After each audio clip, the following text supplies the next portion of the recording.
అదే RTV app వార్తల్ని క్షణాల్లో చదివే అవకాశం ఉంటుంది. ఒక న్యూస్ పేపర్, ఒక టెలివిజన్ ఛానల్ మీ చేతుల్లో ఎప్పుడూ ఉంటాయి. భద్రాచలము ఖమ్మం ప్రధాన రహదారి మీద కేశవాపురం జగన్నాథపురం గ్రామాల మధ్య అమ్మవారు అనాదిగా వెలిసి ఉన్నారు.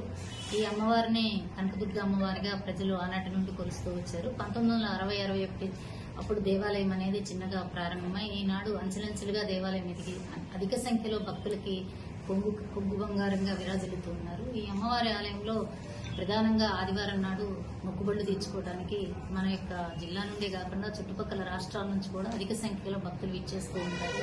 అమ్మవారిని కోరినదే తడవుగా కోరిక తీరుస్తారు అనేది ఇక్కడ నానుడిగా ఉంది.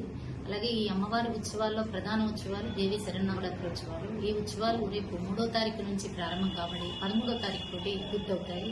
ఈ కార్యక్రమంలో ఋత్విక్కులు మనకి ప్రత్యేకంగా ఋత్విక్కులు 15 మంది ఖమ్మం నుంచి ఇక్కడికి వచ్చి పూజా కార్యక్రమాలు రేపు ఉదయం స్టార్ట్ చేస్తారు. ప్రధానంగా కలశ స్థాపన అనేది స్థానిక శాసనసభ్యులైనటువంటి శ్రీ పునంనేని సాంబశివరావు గారిచే ప్రారంభించబడుతుంది. తర్వాత ప్రతిరోజు సాయంత్రం సాంస్కృతిక కార్యక్రమాలు 9 రోజులు నిత్యం ఉంటాయి. వివిధ రకాల కుంకుమ పూజల రోజు కుంకుమ పూజ లక్ష కుంకుమార్చన జరపబడుతూ ఉంటుంది. అలాగే 12వ తారీఖున విజయదశమి సందర్భంగా అధిక సంఖ్యలో వాహనాలు ఇక్కడ వాహన పూజకి చేస్తారు. అమ్మవారి దగ్గర వాహన పూజ చేయించుకుంటే అది శుభం అనేది భక్తుల యొక్క మనస్సుల్లో ఉండటం వలన అధిక సంఖ్యలో ఉదయం తెల్లవారుజామున 1 గంట నుంచి రోజంతా కూడా వాహన పూజలకు వస్తూ ఉంటాయి. అలాగే ఆ రోజు స్వామివారికి అమ్మవారికి సాయంత్రము 4 గంటల నుంచి ఊరేగింపు కార్యక్రమం జరపబడుతుంది. వివిధ వేషధారులతోటి రకరకాల డప్పులు వాయిద్యాలతోటి కార్యక్రమం భక్తులకి శోభాయానంగా జరపబడుతుంది.